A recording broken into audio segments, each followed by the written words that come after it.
Oke, teman-teman, ini market update untuk hari ini. Saya minta maaf ya, agak telat dikit ya. Kan janjinya jam 7 malam ya. Nah, kita mulai sama-sama ya di market update hari ini. Nah, pertama adalah kita mau lihat apa yang sedang terjadi pada indeks harga saham gabungan. Karena kan kita mau update dong. Ya, dia sudah break.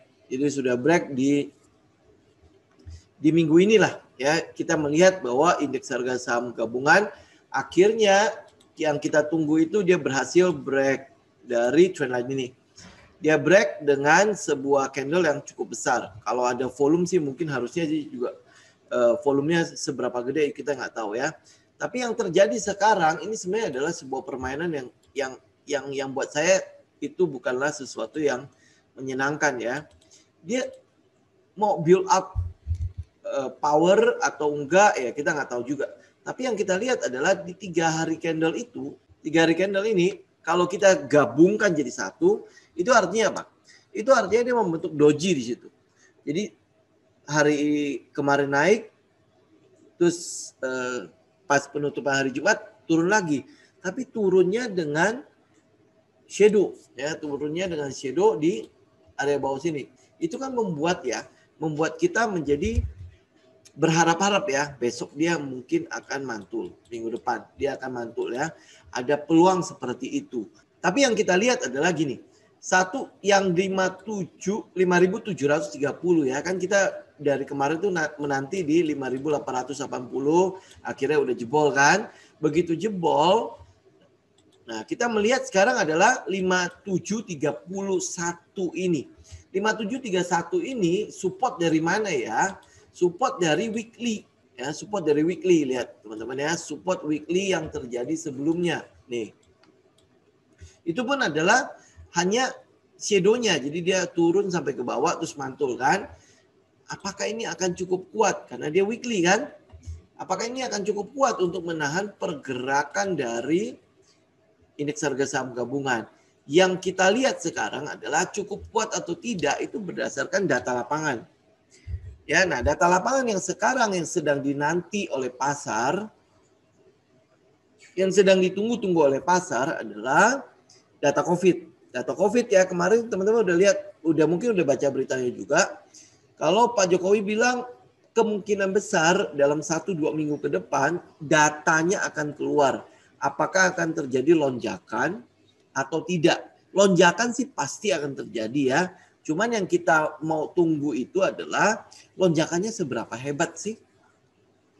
Ya karena peristiwa Lebaran kemarin dan peristiwa liburan Lebaran kemarin, di mana semua pantai teman-teman bisa lihat ya penuh sesek ya. Kayaknya semua orang mencari hiburan ya, karena mudik nggak boleh tapi wisata kan boleh kan. Nah jadi kita mau tunggu adalah seberapa parah. Lonjakan is okay. Ya kalau ditanya Bali bagaimana? Yang saya lihat itu adalah pada saat Lebaran itu memang tidak terlalu banyak juga ya pengunjung dari luar ya. Lebih banyak adalah yang lokal. Jadi yang mereka yang memang domisili di Bali ya.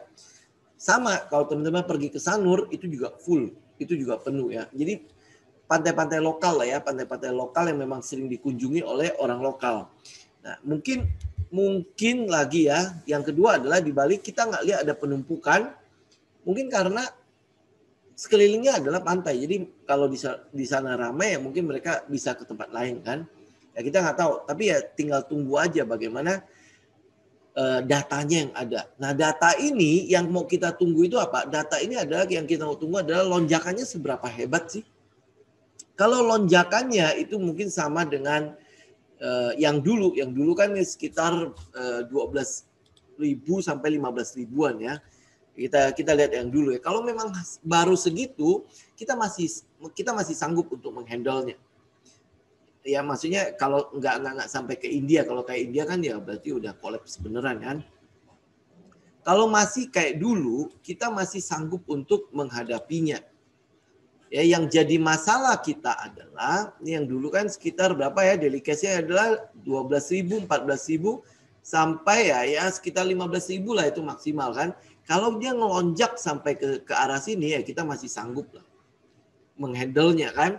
Nah, yang jadi masalah adalah uangnya. Ini kalau lonjakan terjadi, Dan itu mungkin kalau kayak dulu kan mungkin ada yang sampai di rumah sakit kan segala macamnya. Itu separah apa? Ini yang sedang pasar tunggu datanya. Ini untuk Indonesia ya. Itu adalah satu-satunya yang sedang ditunggu oleh pasar. Lonjakannya seberapa hebat. Karena untuk sentimen yang lain kita udah nggak ada. Pemulihan ekonomi kita lihat udah terjadi. Ya kita bisa lihat lah data-data yang ada ya. Pemulihan itu memang udah ke arah yang benar. Ke arah yang sudah fix ya. Kita bilang oh iya dari yang tadinya sudah terjun ini udah mulai menanjak naik. Kita udah mulai lihat bahwa Indonesia kelihatannya akan keluar dari pertumbuhan yang minus. Oke, ini semua udah. Nah, yang jadi masalah adalah kalau lonjakan ini terjadi, terus tindakan pemerintah ternyata membuat dunia usaha akhirnya mulai pesimis lagi, mulai membatasi ya kegiatan-kegiatan usaha yang ada. Nah, ini yang jadi masalah. Pemulihan itu kan akan terhambat atau tertunda kembali. Ya, nah ini yang kita juga mau tunggu juga seberapa hebat penundaan itu. Karena apa? Kalau ini terjadi lonjakan lagi dan pemerintah harus mengulangi proses yang sama seperti dulu ya waktu di awal corona itu, ini agak gawat. Kita harus bilang agak gawat ya. Kenapa? Karena kita kehabisan sumber daya, terutama dalam hal uang. Kita udah kehabisan itu. Nggak mungkin kita mencetak lagi. Kalau sampai akhirnya mencetak uang lagi, itu kan membuat nilai uang rupiahnya itu nggak ada lagi. Nah, inflasi mungkin akan mulai naik lagi. Kenapa? Karena nilai uangnya yang turun, bukan masalah COVID-nya. Kalau percetakan uang dilakukan lagi, nilai uangnya yang turun. Nilai uang yang turun otomatis akan menaikkan harga barang. Ya, menaikkan harga barang, nah inflasi terjadi. Inflasi ini sebenarnya tidak bahaya. Inflasi ini juga bisa mencerminkan pertumbuhan perekonomian kan. Tetapi kalau ini terjadi saat ini karena uang beredar terlalu banyak, stimulus yang dikeluarkan terlalu banyak ya. Ini yang bahaya. Kita akan melihat bahwa ya sekarang kan teman-teman udah tahu ya, pemasukannya itu sedikit tetapi harga barang naik. Nah, itu kan yang akan membuat pemerintah harus ngapain lagi, ngeluarin stimulus lagi untuk belanja rumah tangga apa segala macam itu. Ini yang kita lihat yang bahayanya. Oke. Nah, yang kedua adalah dari Amerika sendiri. Ya, kita lihat ya semua kiblat perekonomian dunia kan ke sana ya. Perekonomian Amerika itu sudah mulai pulih. Kita udah lihat dia udah mulai pulih dengan gencarnya vaksin, udah mulai boleh buka masker buat mereka yang sudah vaksin 2 kali. Kita nggak tahu ya, apakah dengan kebijakan ini boleh buka masker ini benar-benar akan menjamin bahwa tidak ada lonjakan di Amerika. Ini yang agak-agak kita sesalkan ya. Kenapa nggak diterusin sih kebijakan untuk menggunakan masker ini walaupun mereka udah vaksin udah sampai ke umur yang 12 sampai 15 tahun kan mereka udah mulai itu ke situ. Ya, nah perekonomian mereka udah mulai pulih. Kita lihat data-data ekonomi yang ada. Cuman ya yang terakhir ini yang dikhawatirkan oleh pasar. Yang terakhir ini adalah CPI atau Customer Price Index. Ya, ini yang mencerminkan kayak BPS kita lah ya. BPS ini apa ya? Indeks IDK ya. Indeks apa konsumen gitu kalau di Indonesia gitu ya. Nah, kalau di US sana kan namanya CPI kan, Customer Pricing Index ya, Price Index ya CPI. Nah, dari CPI ini kita bisa melihat bagaimana lonjakan inflasi yang terjadi. Nah, lonjakan inflasi sekali lagi itu nggak masalah. Itu mencerminkan adanya pemulihan ekonomi yang terjadi. Yang jadi masalah adalah dia melonjak terlalu tinggi. Yang dikhawatirkan oleh pasar adalah lonjakan yang terlalu tinggi tadi ya. Value untuk uangnya itu nggak ada. Value untuk uangnya nggak ada ya. Teman-teman bisa lihat di money stock. Ini adalah money stock yang dari lain aja kelihatan. Nah, ini adalah money stock atau printing money, uang yang beredar di US ya, US dollar yang beredar di pasaran saat ini. Dari sini aja nih, ini adalah waktu corona, waktu Maret sampai bulan apa itu, bulan Mei sampai bulan Agustus tahun lalu ya. Ini teman-teman bisa lihat lonjakan percetakan uang yang ada. Ya, dari printing money ini itu membuat dolar US itu nggak ada artinya. Ya, dolar indeks sampai akhirnya jebol dan turun kembali. Ini teman-teman bisa lihat ya. Sebenarnya dolar indeks yang melemah itu harusnya bisa dimanfaatkan oleh Indonesia dengan menguatkan rupiah kan. Tapi kan masalahnya adalah kegiatan ekonomi di dalam negeri sendiri itu belum jalan. Ekspor meningkat, yes. Tetapi teman-teman mesti lihat juga importnya menurun. Ya, manufaktur di Indonesia harus kita katakan dengan jujur adalah bahan bakunya itu lebih ke arah lebih banyak yang diimport daripada yang kita produksi dalam negeri. Lebih banyak yang import. Jadi kalau import turun, bisa jadi manufakturnya belum maksimal pergerakannya. Apa ada yang bilang gitu, PMI kita kan udah sampai all time high. Itu adalah yang tertinggi yang ada di dalam sejarah. Tapi mungkin teman-teman lupa, kita itu dulu anjloknya PMI itu di berapa? Di 20. Nah 20, kalau teman-teman bandingkan ada lonjakan seperti itu kan nggak bisa serta-merta bilang, oh manufaktur udah pulih seperti sedia kala. Kita masih lihat import kita turun. Import itu lebih banyak, lebih besar di bahan baku untuk manufaktur. Jadi data perekonomian kita itu masih cukup rapuh, kita boleh bilang begitu. Nah sekarang ditambah lagi ada kemungkinan lonjakan yang ada. Jadi kalau market sedang membangun lagi momentum di sini, itu yang kita agak bilang khawatir, sebenarnya enggak juga sih ya. Tapi kalau dia membangun momentum di sini, itu kan sebenarnya ada dua pilihan buat kita ya. Satu, dia naik kembali ke sini, baru turun lagi, ya membentuk kayak high low gitu ya, terus baru mulai break ke atas, itu bagus. Ya, kalau lonjakannya tidak terjadi terlalu parah ya. Tapi kalau lonjakannya sesuai dengan prediksinya market, artinya cukup besar dan kelihatannya pemerintah harus mengeluarkan effort ekstra untuk hal ini. Nah, market akan bereaksi. Reaksi kemana? Ke bawah. Yang jadi masalah adalah secara teknikal ya, kalau dia turun ke bawah 5.730, kita ngeliat tahanannya nggak ada. Tahanannya nggak ada secara teknikal, tahannya itu nggak ada. Tahanan baru ada, baru nongol, itu juga cuma sedikit doang di 5.500 sampai 5.000 berapa ini? 5.550 sampai 5.560 itu baru muncul tahanan. Ya, tahanan yang benar-benar kita anggap cukup kuat untuk menahan penurunan setelah 5.730 itu di 5.378. Jadi dari struktur yang pernah tercipta di sini. Nah, jadi 5.730 ini adalah sebuah level yang kita nantikan lah. Kalau dia jebol, kita tahu kita harus tunggu di 5.500 ya, atau 5.370 sampai 5.400. Itu yang mau kita tunggu. Udah pokoknya kalau udah jebol ini, sementara ya udah kita bye-bye dulu lah dengan market ya. Jadi artinya kita tidak punya posisi di market, hold cash sambil menunggu 5.500 bagaimana reaksi mereka. Reaksi market bagaimana, kita mau tunggu di situ ya, atau di 5.370.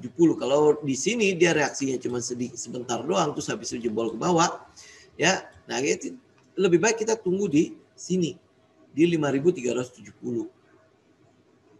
Oke, itu ya. Nah, tapi ada satu skenario lain adalah dia masih mantul lagi untuk retest ke trendline ini. Kan skenario kemarin ya, minggu yang lalu ya, teman-teman masih ingat ya, ada beberapa skenario kan. Nah, ini udah jebol. Pertama adalah dia akan ke trendline. Kalau dia ke trendline, sebenarnya ini kabar baik, kita masih bisa swing di sini. Oke, itu satu ya. Baru dia turun, atau dia cuma naik sampai sini, tes di sini tok, terus turun. Ya, ini skenario kedua, atau dia sideways di sini. Nah, ini yang agak bahaya. Karena apa? Kalau dia sideways, kan dia kalau kita jumlahkan itu kan sebenarnya membentuk candle doji kan. Yang kita butuhkan adalah konfirmasi dia mau break ke bawah atau dia mau break ke atas. Nah, kalau Pak Jokowi bilang itu masih 1-2 minggu lagi, mungkin aja dia akan sideways sekitar segitu. Sampai lonjakannya benar-benar kelihatan. Oke, itu ya. Jadi yang pertama adalah teman-teman pantau kasus COVID-nya. Kedua adalah teman-teman pantau di US-nya. Kita akan tunggu adalah kalau inflasi begitu tingginya, yang dikhawatirkan oleh pasar adalah the Fed tidak mampu lagi mempertahankan suku bunga rendah. Kalau dia tidak mampu mempertahankan suku bunga rendah, berarti dia akan menaikkan suku bunga. Menaikkan suku bunga itu kabar buruk untuk emerging market. Ya, ini bisa jadi akan menjadi risk off untuk bursa efek juga. Ya, bursa efek US maupun bursa efek di emerging market. Ya, ini adalah kabar buruknya. Kita bisa lihat ya, di US sendiri ini Dow Jones ya. Dari pergerakan 2 candle terakhir, ini kan candle-nya sebenarnya cukup bagus ya. Ya, terus habis itu dia mantul. Betul ya? Ya ini ya, dia mantulan. Nah, tapi candle-candle 2 biji ini, teman-teman yang udah tahu bagaimana cara mengidentifikasi candle ya, shadow-nya kan di atas. Shadow di atas artinya ada tekanan untuk turun. Nah, kita tinggal tunggu ini jebol nggak? Ya, jebol ini berarti sekitar berapa ini? 33.000 ya 33.400 lah ya kalau dia jebol. Nah, kita udah bisa mulai lihat Dow Jones mulai turun. Nah, kalau dia udah mulai koreksi karena ini adalah kiblatnya bursa dunia, kita mungkin akan melihat bahwa koreksi ini akan membawa efek ke IHSG. Ya, walaupun ya pada saat Dow Jones sedang gembira-gembiranya, dia kan all time high terus kan Dow Jones, tapi indeks tidak ada, malah koreksi terus kan, karena ya tadi smart money cenderung kembali ke kampungnya kan, karena apa di situ ya mereka jauh lebih familiar kan dengan data ekonomi mereka, terus habis itu bagaimana karakteristik dari perekonomian mereka kan jauh lebih convert dengan negara sendiri dibandingkan dengan di luar. Itu ya teman-teman, jadi itu akan menjadi satu sentimen yang nggak terlalu bagus untuk Indonesia, untuk emerging market terutama. Kedua adalah soal COVID ya, ini adalah 2 hal yang teman-teman mesti perhatikan.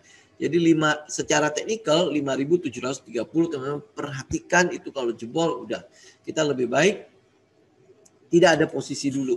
Oke, itu satu ya. Nah yang kedua adalah apakah dengan tidak ada posisi terus kita nggak pernah akan memantau market lagi? Tidak. Oke. Nah ini yang mau saya tekankan kepada teman-teman, yaitu shifting psikologinya. Perhatikan shifting psikologinya. Ini yang banyak sekali orang yang anggap remeh hal-hal seperti itu. Walaupun kita tidak tahu mengenai teknikal sama sekali, walaupun kita tidak tahu tentang apapun ya, di chartnya segala macam, bagaimana membaca chart. Tapi kalau teman-teman bisa membaca psikologi yang ada di pasar, teman-teman bisa tahu kapan saya harus keluar dari pasar. Oke, kapan itu? Pertama, ya waktu bulan Januari, Desember, Januari kan kita udah peringatkan kan, kalau shifting psikologinya lihatnya bagaimana? Pada saat teman-teman udah mulai melihat semua orang melakukan hal yang sama. Ya bukan cuma di bursa doang sih. Teman-teman bisa lihat di kehidupan sehari-hari lah. Kalau semua orang udah berlomba-lomba menjual satu barang, maka teman-teman jangan jualan lagi. Itu berarti barang itu sebentar lagi akan selesai trennya. Ya mungkin teman-teman masih ingat soal bubble tea dulu. Betapa viralnya bubble tea. Terus di semua tempat ya, bahkan cuma jarak 1 meter pun ada beberapa bubble tea. Teman-teman lihat kalau udah begitu jangan ikutan lagi. Kenapa? Karena itu sebentar lagi selesai trennya. Nah, yang tinggal sekarang kan adalah bubble tea yang dengan merek-merek terkenal kan. Itu satu. Dua, masih ingat nggak jualan apa ya? Spinner. Ya spinner dulu tuh ya, spinner. Tahu ya spinner yang ya itu mainan yang entah buat apa lah ya. Pokoknya itu cuma buat digoyangin doang. Betul ya? Nah, dulu saya sempat import itu barang, dan pada saat saya import itu nggak ada yang jualan. Tapi begitu cuman berapa minggu atau 1 bulan kemudian lah, itu udah semua orang jualan. Nah pada saat itu saya udah berhenti. Kenapa? Karena saya tahu sebentar lagi berhenti. Karena semua orang udah jualan hal yang sama. Semua orang kalau teman-teman pergi ke mall itu udah pegang spinner anaknya. Bukan cuma anak ya, orang gede semua juga pakai itu. Keluarnya bahkan yang aneh-aneh. Dari yang tadinya cuma biasa doang, terus sekarang terus keluar yang aneh-aneh. Demikian juga di bursa, demikian juga di trading. Kalau teman-teman sudah mulai melihat ya, semua orang sudah mulai membicarakan soal saham. Ya bahkan kakek nenek semua udah bicara, teman-teman lihat kiri kanan semua udah bicara hal yang sama. Itu adalah saat-saat dimana teman-teman harus meninggalkan. Kita bukan cuma ngomong hari ini loh. Kita udah ngomong sebelum itu kejadian. Sama kayak koin lah ya, kayak koin kan kita udah ngomong sebelum ini kejadian. Ya waktu saya live dengan beberapa teman-teman yang lain kan, kita udah ngomongin. Pada saat kakek nenek semua udah membicarakan tentang itu, ya udah siap-siap. Kita nggak tahu kapan memang, tapi udah siap-siap. Nah hari ini bagaimana koin? Ya kalau saya bilang dia udah mulai turun, ya mungkin nanti akan disanggah. Oh koin itu nanti akan mantul atau rebound dengan sangat cepat, beda dengan bursa. Ya tinggal tunggu aja apakah akan seperti itu, dia rebound atau itu akhirnya cuma FOMO doang. Ya rebound ya kayak kemarin tuh ya pas saya posting soal koin, besoknya kan dia rebound ya. Ya kita lihat ya. Besoknya kan rebound kan. Nah, pada saat rebound itu wah, udah beda suasananya. Kebayang nggak sih? Padahal saya udah post loh chartnya. Saya udah post chartnya kan. Ini supportnya dia udah break. Dia udah break. Ini kayak indeks harga saham gabungan sekarang ya. Ini kan sempat retest terus habis itu dia break. Dia break begini aja orang masih bilang itu rebound. Memang candlenya shadow-nya kenceng banget, gede banget kan. Tapi kan kita konfirmasi besoknya pemenangnya juga masih nggak jelas kan. Hari ini kita bisa lihat dia tambah turun loh. Dia tambah turun loh. Jadi jangan dianalisa per candle. Hijau dia rebound. Merah dia turun. Ini teman-teman lihat dong candlenya, lihat dong chartnya, lihat dong trendnya. Jangan bilang ini rebound lagi. Ya waktu dia break dari sini aja kita udah bilang kan ini udah break. Enggak rebound.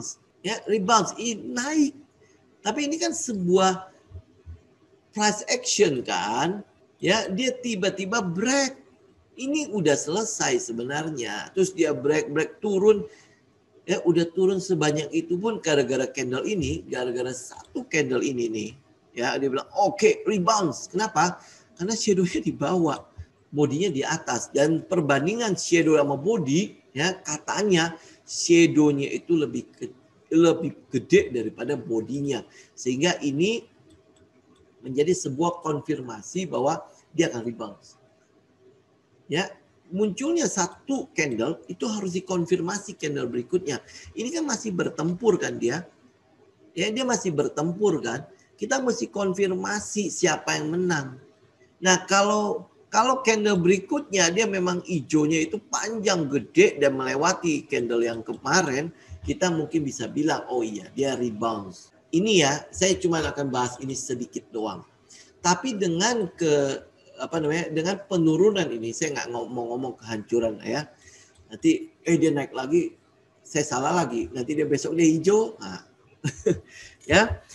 Tapi dengan penurunan, dengan tren yang sudah terjadi atau yang sudah terkonfirmasi di koin ini, kita ngelihat ya, masuk ke saham itu nyangkut, masuk ke koin nyangkut ya, kemungkinan besar likuiditas di koin akan mulai berkurang. Ya, likuiditas di koin akan mulai berkurang. Nah, kalau likuiditasnya mulai berkurang, ya shifting psikologinya memang masih belum fear banget lah, karena masih banyak sekali, ya saya lihat ya, itu yang masih bilang jangan lihat daily, lihat ke weekly, lihat ke weekly. Kalau weekly-nya trendnya sudah itu, lihat ke monthly-nya. Oh, monthly-nya masih uptrend, man. Ya, giliran saya pakai daily, ya suruh lihat ke 1 menit, lihat ke 1 jam. Kalau dia turun, lihatnya ke monthly. Kapan mau keluarnya kalau begini? Ya, nah, shifting psikologi ini perhatikan. Demikian juga di indeks harga saham gabungan. Saya mau bicara soal shifting psikologi ini ya. Nah, shifting psikologi ini teman-teman perhatikan. Apa yang kita lakukan dengan shifting psikologinya adalah apa yang sedang teman-teman rasakan di pasar hari ini. Semua orang kayaknya lebih baik lu jangan trading. Lebih baik lu jangan ambil saham apapun. Betul ya? Dia udah mulai terjadi seperti itu. Nah, pada saat orang menasehati seperti itu, terutama dalam keadaan fear gitu, ya, yang saya bingung itu adalah kok teman-teman ikutin, nggak ada di pasar. Giliran kalau lagi euforia-euforianya kita bilang sebaliknya ya, teman-teman nggak dengar. Ya, perhatikan ini shifting psikologinya. Pada saat-saat ini jangan lupa hadir di pasar. Kalau apalagi kalau dia jebol di 5.731, jangan pergi. Memang kita hold cash, ya. Jangan pergi. Itu fear. Pada saat orang lain semua fear, kita justru harus hadir di pasar. Hadirnya bagaimana? Ya pakai logik juga ya, nggak asal beli aja beli enggak ya. Kita akan lihat bagaimana pada saat orang-orang semua melarikan diri, ya perhatikan ya, pada saat semua orang sedang ada di tempat yang sama, semua orang sedang ngomongin koin, semua orang sedang ngomongin saham, itu kita bersiap untuk keluar. Tapi pada saat semua orang menghindari, semua orang ketakutan saat kita bilang, ini harusnya udah lu beli apaan dia lagi downtrend begini. Itu justru teman-teman jangan pergi.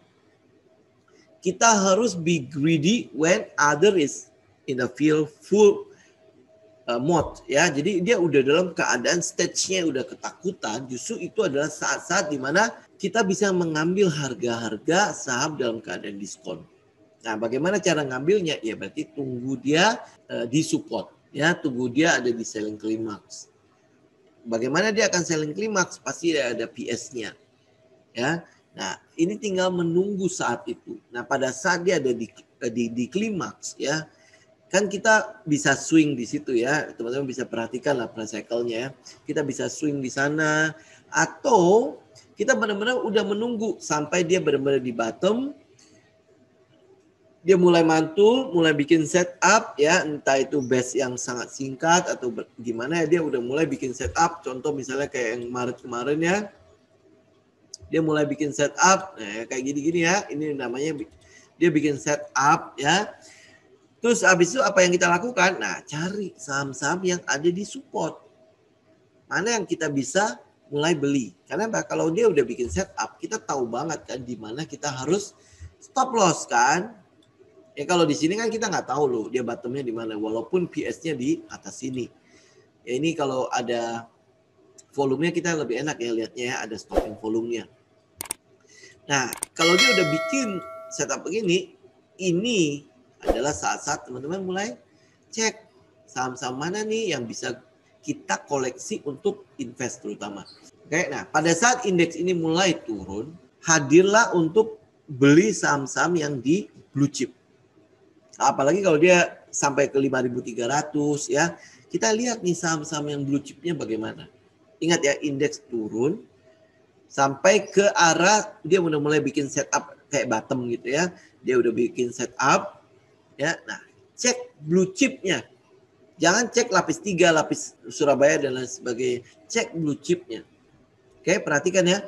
Begitu dia jebol 5.730, kita nggak tahu dia akan kemana. Kan kita prediksinya adalah ke 5.500. Nah, 5.500 cek ya. Bagaimana reaksi pasar pada saat di 5.500. Kalau dia masih punya peluang untuk koreksi, maka kita tunggu di 5.378. Ya ini yang kita lihat sekarang lah ya, 5.378 sampai 5.400 lah. Kita lihat di situ. Ya, nah cek blue chipnya bagaimana? Blue chip itu ya kayak BCA, beli yang udah pasti kayak gitu ya. Karena teman-teman udah belajar kan di waktu Maret kemarin kan bagaimana mereka rebounds yang BBCA, BBRI, ambil salah satu lah, nggak usah maruk. Ya, nah habis itu teman-teman cek juga bagaimana saham-saham blue chip yang lain, ya, yang di luar sektor perbankan. Cek bagaimana mereka, reaksi mereka ada di support nggak? Oke, nah, yang paling utama adalah yang teman-teman mesti perhatikan adalah pada saat teman-teman mau masuk ke blue chip, pada saat indeks itu udah mulai ada di sekitar bottom adalah beli pertama adalah perbankan. Karena dia akan rebound paling cepat perbankan. Karena perbankan itu kan adalah tulang punggungnya perekonomian. Ini pasti akan dijaga. Kayak Maret kemarin teman-teman bisa lihat kan bagaimana bagaimana pemerintah menggelontorkan apa itu namanya bantuan kredit ya. ditaruh di perbankan kan, habis itu masuk ke BPD lagi, masuk ke apa itu yang kayak di daerah-daerah tuh, ya BPD kan, nah itu sampai dimasukin ke situ untuk disalurkan. Itu kan sebuah hal yang mau mengatakan kepada masyarakat bahwa uangnya masih melimpah. Teman-teman bisa ambil kredit dan itu kita bantu likuiditasnya perbankan itu. Jadi sehingga nggak perlu harus khawatir yang ras itu loh. Nah ya, jadi nggak perlu harus khawatir tiba-tiba harus langsung ke bank pergi ngambil semua uangnya. Kalau enggak kita nggak bisa ngambil uang atau nanti dibatasi dan lain sebagainya. Ya itu pasti pemerintah akan ngarah ke situ. Jadi perbankan itu akan pertama. Itu teman-teman akan lihat perbankan, habis itu yang berhubungan dengan teknologi.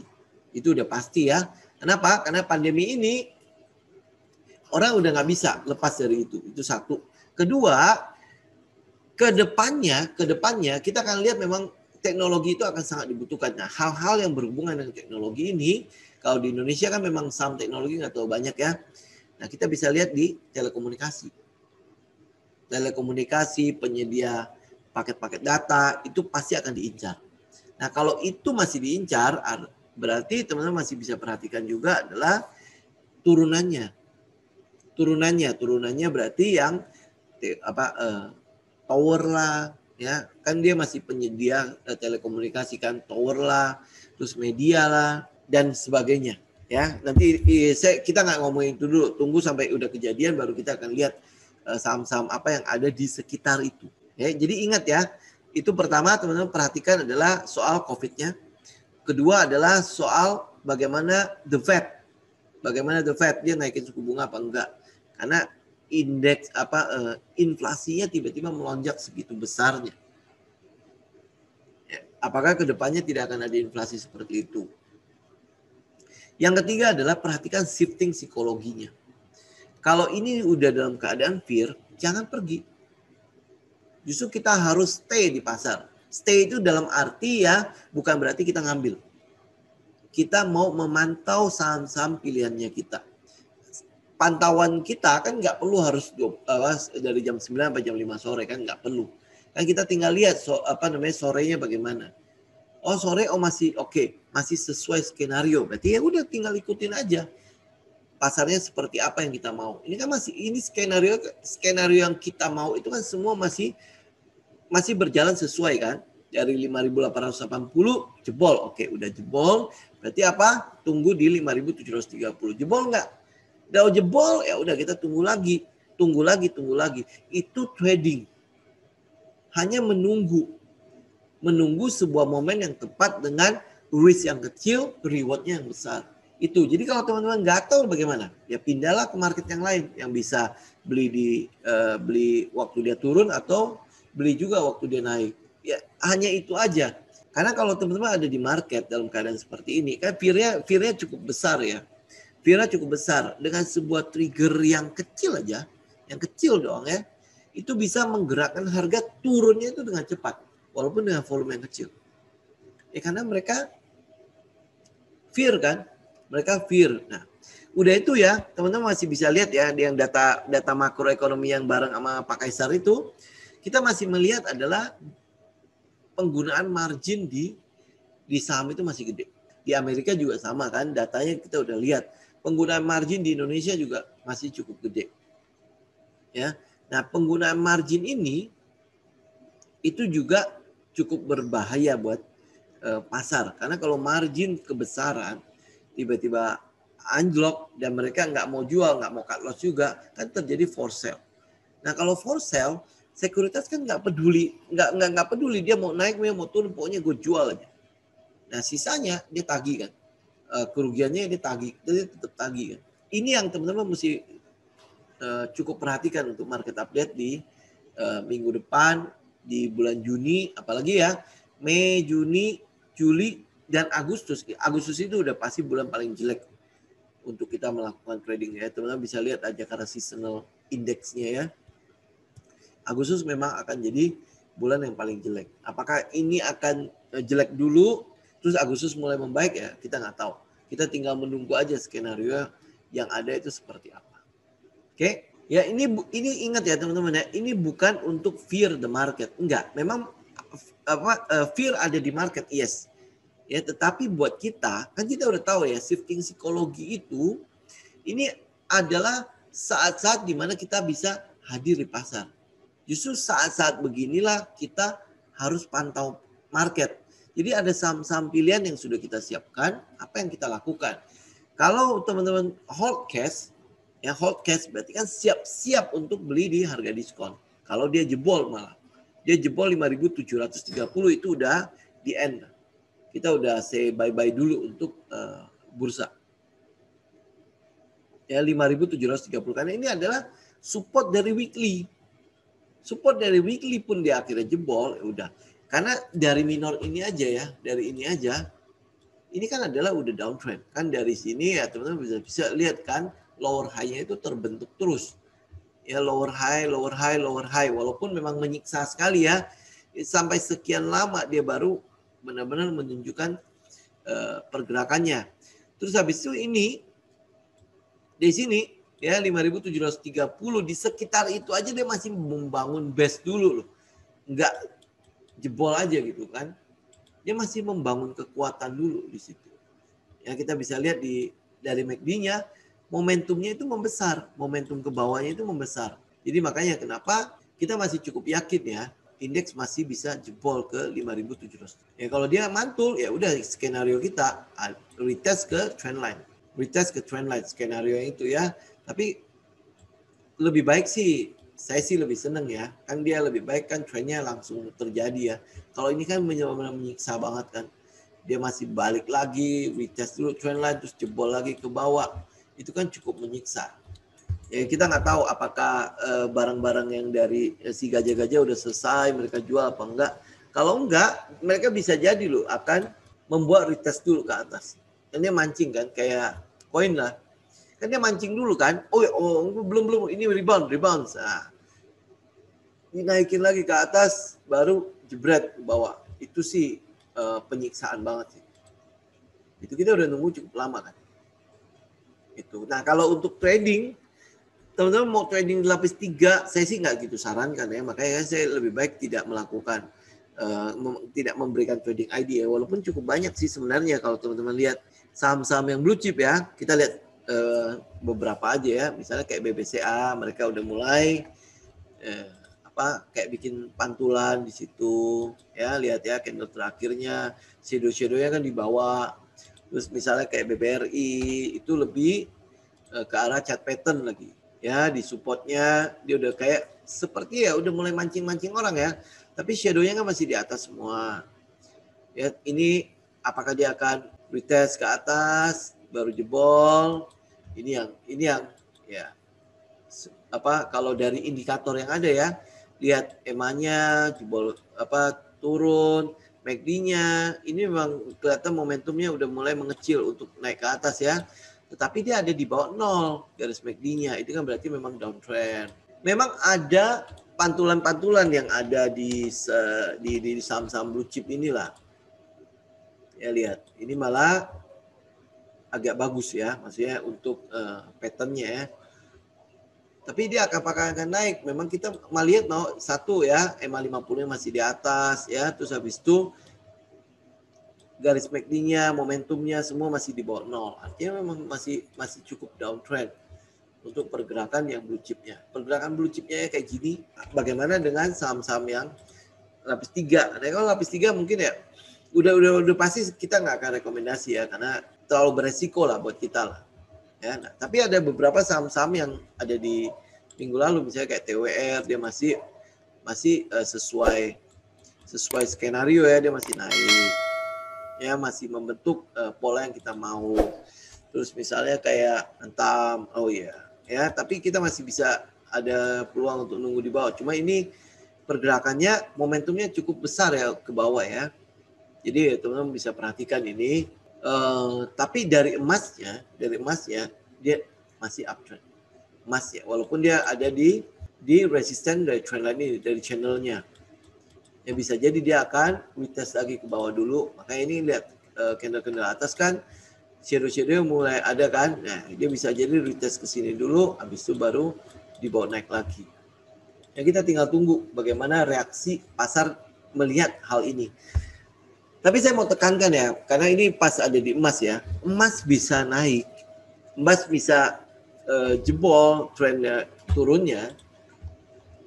Kan dia koreksi ya, dia naik terus dia koreksi di sini dan ini udah jebol ke atas nih trend line ini.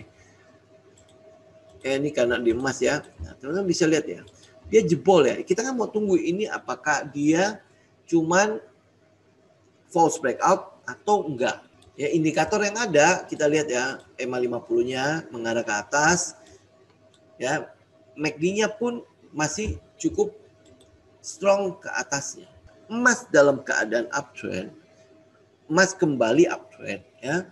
Itu ada sebuah indikasi bahwa pasar sedang mengarah kepada risk off. Ya, risk off itu artinya mereka mulai mengurangi aktivitas mereka di aset-aset yang beresiko. Aset-aset beresiko salah satunya adalah di bursa. Oke, mereka mungkin akan keluar dari situ.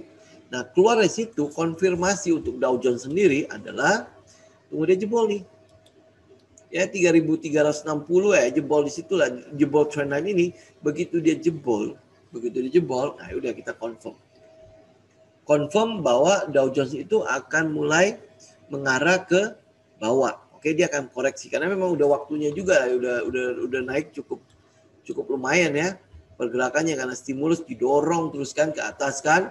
Nah, udah itu yang kedua adalah teman-teman juga perhatikan ini sinyal ya dari technical ya. Teman-teman juga perhatikan adalah oilnya. Oilnya ya, oil sudah break. Dia tadinya kan break di trendline ini. Lihat ya, terus habis itu dia build up di bawah sini nih. Cukup lama, akhirnya dia jebol. Nah, membangun momentum yang cukup besar ini, kenapa dia membangun momentum yang cukup besar itu? Karena pergerakan naiknya oil itu cukup tinggi. Ya, dia cukup tinggi, otomatis dia butuh waktu untuk mengeluarkan barang yang dia beli di sini. Ya, ini changing hand.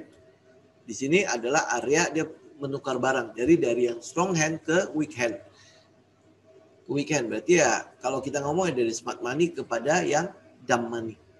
Ya, kepada smart kepada ya retail smart money ke retail lah, ngomong gitulah ya, dan dia akhirnya jebol. Nah, jebol apalagi nanti confirm ya jebol ini juga, ya udah. Penurunan dari oil itu berarti penurunan dari aktivitas ekonomi. Oke, jadi kita tinggal tunggu aja nih bagaimana reaksi. Tapi secara price action, secara technical kita udah lihat memang oil itu sudah break the trend ya, break the trend. Jadi trend line ini sudah dia break. Ya kalau dia udah break trend line berarti dia udah break the trend kan. Tinggal kita menunggu aja bagaimana reaksinya. Gold naik, oil turun. Terus habis itu masih ada yang bilang super cycle ya. Bagaimana nickel, futuresnya nickel masih sudah jebol. Walaupun dia masih trennya masih utuh ya. Tunggu jebol ini 1200 udah dia akan jebol. Itu udah confirm break. Apakah dia akan jebol? Lihat candle-candlenya besar. Terus habis itu MACD-nya histogramnya kan ngarahnya ke bawah lumayan tinggi. Momentumnya membesar. Nah, momentum membesar ke arah support itu seperti apa? Oke, nah kita lihat Cooper. Ya, Cooper udah all time high. Dia udah jebol. Nah, kita tinggal tunggu nih 730 jebol nggak? Atau dari trendline ini, nih trendline ini, ya dia jebol nggak? Kalau dia jebol ya udah bye-bye. Jadi super cycle udah lewat. Kalau dia jebol, ya super cycle udah lewat. Kita yang terlambat mengetahuinya atau yang masih up itu adalah ini, call. Yang masih up, ya trennya itu masih up. Tapi tren yang begitu, ini kan udah membentuk sudut berapa derajat kita lihat ya. Ini udah jauh lebih besar daripada 45 derajat. Begitu dia jebol, karena nggak ada tahanan di bawahnya. Ya, dia jebol, ini kan udah 100 lebih nih. Jebol ada di 90. Ya, ini cuma tahanan satu-satunya, karena tahanan dari yang pernah ada di sebelumnya. Ya, kaucap 90. Jebol nggak? Kalau dia jebol juga di situ, ya udah bye-bye. Jadi super cycle, jangan melihat super cycle hari ini. Tapi lihat teknikalnya. Teknikalnya udah menunjukkan beberapa yang ini yang masih uptrend ya. Kita lihat gold uptrend ya. Gold kalau dia gold uptrend itu sebenarnya bahaya untuk perekonomian, bahaya untuk makronya. Kalau gold uptrend berarti udah mulai diincar yang namanya safe haven. Nah, kalau safe haven diincar berarti kan udah akan mengarah kepada posisi risk of oil turun, oil break the trend ya. Oil turun berarti ada pengurangan pada perekonomian. Kalau pengurangan pada perekonomian, permintaan dari komoditi ada nggak? Jadi perhatikan teknikalnya. Jadi jangan cuman dengar ucapan. Super cycle, cek teknikalnya. Benar nggak terjadi super cycle? Ya udah telat kita. Ya kalau sekarang baru ngomongin super cycle, ya wis telat. Kita lihat Cooper aja. Ya kita cek beberapa ya. Kita lihat tembaga. Ya ini memang dia udah lihat ini uptrend. Yes, ini super cycle-nya. Ini terjadi di sini. Nah, sekarang ini apakah akan ada di akhir-akhir? Kalau kita ngomongin super cycle sekarang masih cocok nggak? Ya, nah kita lihat nickel. Oke, selalu cek technical. Nah, lihat nickel. Kalau kita ngomongin super cycle di sini, yes. Sekarang apakah ini masih super cycle? Kan jadi pertanyaan kan, dari technical kita bisa lihat. Apalagi ya, OCPO misalnya. Lihat, ya. Kalau kita ngomongin super cycle, ini masih oke. Tapi ini udah kembali turun kan. Nah, tinggal kita tunggu nih, apakah dia akan jebol support, terus ke bawah, bagaimana ya. Jadi jangan nelan mentah-mentah, oh super cycle, maka kita harus mengecek saham-saham yang berhubungan dengan komoditi. Telat belum? Kalau sudah telat, mau cycle apanya? Ini yang mungkin ya kita lihat lagi ke psikologi ya, shifting psikologi ya. Kalau udah semua orang ngomongin soal super cycle, udah hati-hatilah. Saya bukan mau mengacaukan apa-apa ya, tapi semuanya kalau trader based on technical dari komoditi kan kita bisa lihat. Ini bagaimana teknikalnya, baru kita bicara, oke, oh dia ada super cycle, gue masih bisa ikut nggak? Ya kalau dia udah tahu tinggi, ya udah, berarti udah hati-hati dong, kita nggak masuk lagi. Ya jangan sampai pergerakan yang sudah basi, baru viral, baru diomongin sama semua orang, baru kita masuk. Cek teknikalnya, Oke, selalu cek teknikalnya. Orang bilang super cycle, lihat ke teknikalnya, masih ada peluang nggak ya super cycle di situ? Itu kalau udah nggak ada, jangan ikutan. Oke, ya. Jadi ini tolong dicamkan ya. Jangan telan mentah-mentah informasi yang ada di luar. Cek ke teknikalnya, percaya sama teknikalnya deh. Karena apa yang dilakukan oleh smart money semua tercermin di teknikal ini. Karena harga tidak mungkin bergerak sendirian, apalagi digerakkan oleh retail, udah sangat tidak mungkin. Retail itu kan cuma bisa nebeng. Ya, nebeng pergerakan dari yang sudah dilihat oleh smart money. Mereka punya data jauh lebih bagus daripada kita. Nah, kita punya apa? Senjata kita ada di chart. Senjata kita ada di technical. Ya, jangan sampai smart money sudah berlomba-lomba untuk keluar, kita baru berlomba-lomba untuk masuk. Ya, kita cuma nampung dan cuci piring akhirnya. Oke, buat teman-teman yang udah belajar soal technical, sudah belajar tentang money management, udah belajar tentang psikologi, ya saya harap teman-teman perhatikan ini. So, cek dan recheck. Cek dan recheck. Jadi jangan percaya begitu saja.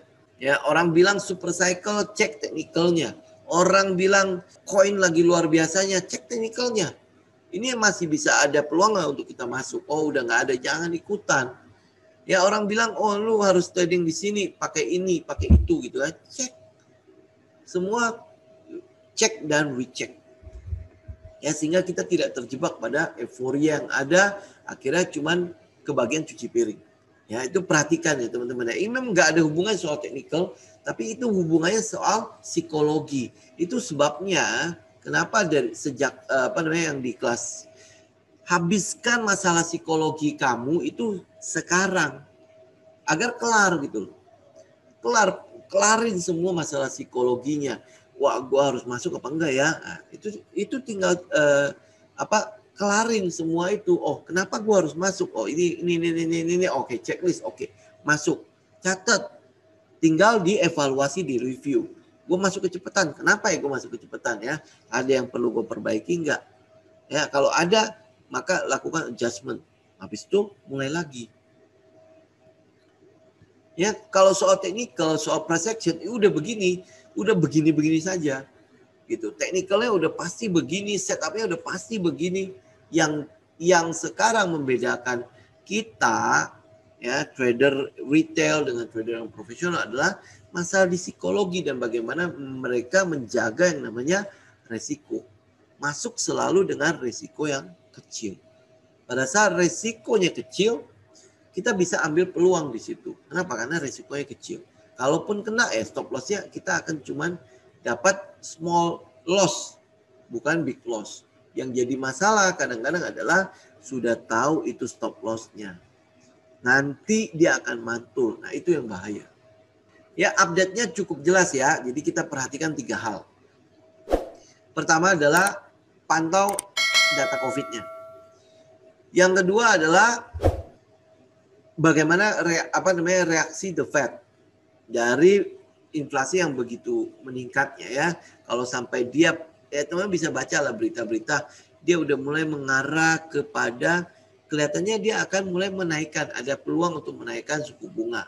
Nah itu teman-teman perhatikan ya, technical dari Dow Jones-nya perhatikan. Kalau dia break, itu sebenarnya sinyal dari market. Sinyal dari market, karena market sekarang memang tertuju ke The Fed. Kalau dia mulai menaikkan suku bunga, emas pasti akan naik. Kenaikan harga emas itu kan untuk merespon inflasi yang ada. Ya, waktu pengumuman CPI, teman-teman bisa lihat lah emas naik berapa pips di situ ya.